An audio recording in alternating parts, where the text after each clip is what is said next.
Now more Good Day Dakota on KX News. With fall starting over the weekend, meteorologist Stone Schaefer is taking a look back on summer. And in this week's Weather-Wise, some of those stats when it comes to severe weather, rain totals, and more.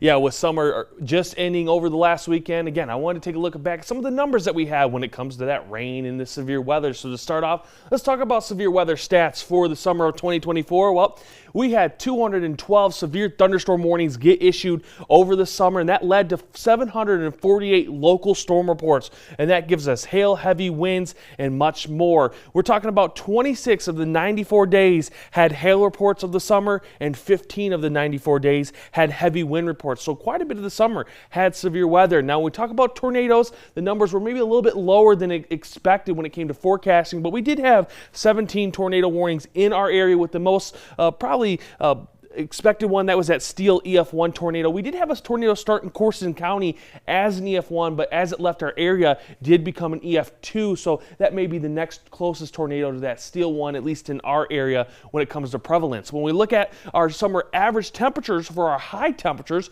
well, Williston had the highest temperature at 82.3 over the summer. Their Bismarck average high was right around 81.9, Dickinson 81.3, and the lowest average high temperature was in Minot, right around 79.2. So a pretty warm summer. We continue those warm temperatures as we get here into the start of fall. And well, what does that mean for moisture levels for the summer? Well, we were below average almost everywhere, if not everywhere. Bismarck had around 8.84 inches of rain. Over this, our average in the summer is right around 10.25. Minot, 7.43 inches over this summer. Your average is right around 9.52. When we look at Dickinson, well, you had 6.77 inches of rain, and on average, you have right around 8.38. And then Williston, your rainfall totals are right around 5.7 at the lowest across the state, and your average is right around 7.84 for the summer. So what did that do for our drought? Well, this is the first drought monitor from the start of the summer. We could see areas out there to the west had just started to see that drought build itself, especially down